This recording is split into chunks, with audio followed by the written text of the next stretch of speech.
ជួយប្រាប់តិចមកបងប្អូនអើយបងប្អូនណាដែលដឹងពីហុងស៊ុយអញ្ចឹងណាដោយសារនៅផ្ទះខ្ញុំនេះកំពុងតែធ្វើផ្ទះលេងមានដៅវាចូលផ្ទះមកបងប្អូន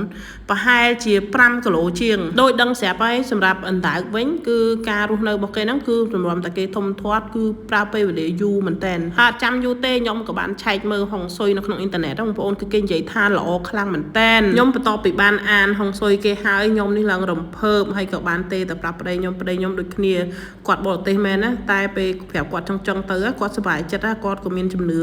មួយផ្នែកទៀតដែរដោយសារពេលខ្ញុំឆែកមើលទៅគឺចេញជាអង់គ្លេសចេះបងប្អូនប៉ុន្តែខ្ញុំក៏ប្រើ Google ដើម្បីឲ្យ Google បកប្រែឲ្យអញ្ចឹងchoបងប្អូនអានភាសាខ្មែរអញ្ចឹងណាហើយនេះគឺជាការបកប្រែបងប្អូនអើយនឹងអាន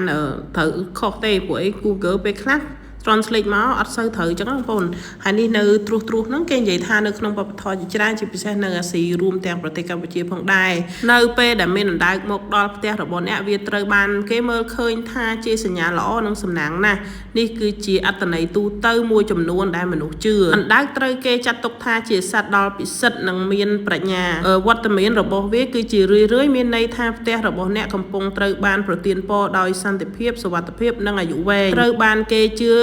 ថាការពារគ្រួសារនឹងនាំមកនៅធម៌ពល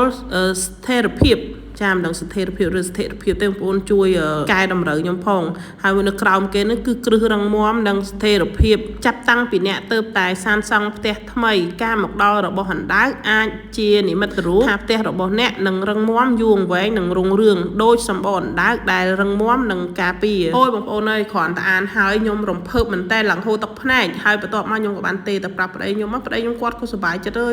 ហើយសាកពិនិត្យមើលបងប្អូនថាអណ្ដើកនេះអាយុប្រហែលជាប្រហែលឆ្នាំហើយតាមម៉ាក់ខ្ញុំគាត់និយាយគាត់ថាអណ្ដើកនេះអាចទៅជា6ទៅ7ឆ្នាំព្រោះអណ្ដើកនេះធំខ្លាំងមែនតើបងប្អូនធ្ងន់ណាស់ធ្ងន់មែនតើប្រហែលជា5គីឡូជាងគាត់តែឃើញអណ្ដើកភ្លាមខ្ញុំអត់គិតយូរទេបងប្អូនរៀបចំថាស្អែកឡើងឲ្យគេរៀបចំកូនអាងទូចមួយដើម្បីចិញ្ចឹមស្រះអូមិនចិញ្ចឹមស្រះហីមកចិញ្ចឹមស្រះវិញហ្នឹងហើយចិញ្ចឹមអណ្ដើកប៉ុន្តែម៉ាក់គាត់ថាកុំចិញ្ចឹមអីកូនប្រឡែងគេវិញទៅតាមពិតខ្លាចប្រឡែងទៅណាគេឃើញអ្នកដែលគេយកហូបយកអីចឹងគេអាចហូបខ្ញុំក៏ខ្លាចថាខ្លាចប្រឡែងទៅអ្នកដែលគេហូបសត្វព្រៃហូបអីគេឃើញគេយកទៅហូបចឹងយើងចេះខ្លាចចឹងណាហើយម៉ាក់គាត់ថាអត់ទេកូនយើងប្រឡែងគេហើយតែបើអ្នកផ្សេងគេឃើញគេយកធ្វើអីអាហ្នឹងជារឿងរបស់គេតែសម្រាប់បើសិនជាដាក់មកយើងអត់ធ្វើអីគេទេគឺយើងប្រឡែងគេទៅវិញហើយប្រឡែងក៏ប្រឡែងនៅក្នុងដីខ្ញុំចឹងណាហើយនៅដីខ្ញុំហ្នឹងគឺមានកូនស្រះទូចមួយកូនស្រះធម្មជាតិបងប្អូនហើយអញ្ចឹងក៏ប្រឡែងនៅក្បែរស្រះហ្នឹងហើយម៉ោងដែលខ្ញុំឃើញដើកហ្នឹងបងប្អូនគឺម៉ោង9យប់ជាលេខដែលខ្ញុំស្រឡាញ់ខ្លាំងមែនតើខ្ញុំស្រឡាញ់លេខ9ណោះហើយឃើញម៉ោង9យប់អូនិយាយទៅពេលឃើញហើយរំភើបមែនតើឥឡូវយកដើកហ្នឹងយកគាត់តលែងវិញហើយនៅក្បែរស្រះហ្នឹងហើយពេលហ្នឹងបើពូខ្ញុំគាត់ថាទៅសំណាងល្អណា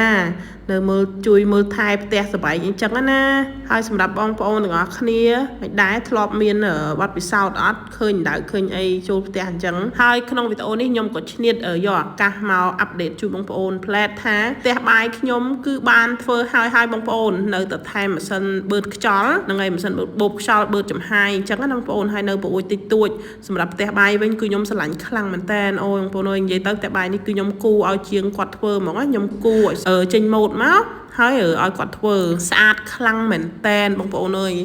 អើយប៉ុណ្នេះខ្ញុំអស់ចិត្តហើយនិយាយទៅខ្ញុំផ្ទះធ្វើផ្ទះទូចផ្ទះធំខ្ញុំអត់សូវបញ្ហាទេតែខ្ញុំចង់បានផ្ទះបាយស្អាតខ្ញុំស្រឡាញ់ផ្ទះបាយព្រោះខ្ញុំចូលចិត្តធ្វើម្ហូបនិយាយទៅផ្ទះខ្ញុំចិត្តហើយ 100% ហើយបងប្អូនសល់ប្រហែលជា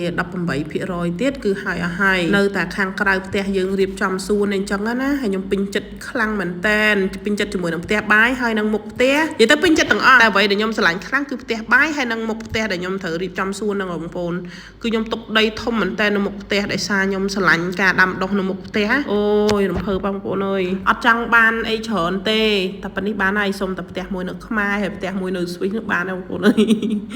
អូយនិយាយទៅសប្បាយចិត្តខ្លាំងណាស់ចង់ផ្សាយម្លេចជាមួយបងប្អូនថារំភើបមែនតើចាំបងប្អូនវីដេអូថ្ងៃនេះក៏មានតែប៉ុណ្្នឹងទេខ្ញុំព្យាយាមចេញវីដេអូអាប់ដេតពីផ្ទះឲ្យបងប្អូនមើលតាមក្រោយទៀតអរគុណបងប្អូនជម្រាបលាសុខសប្បាយអ្នកគ្នា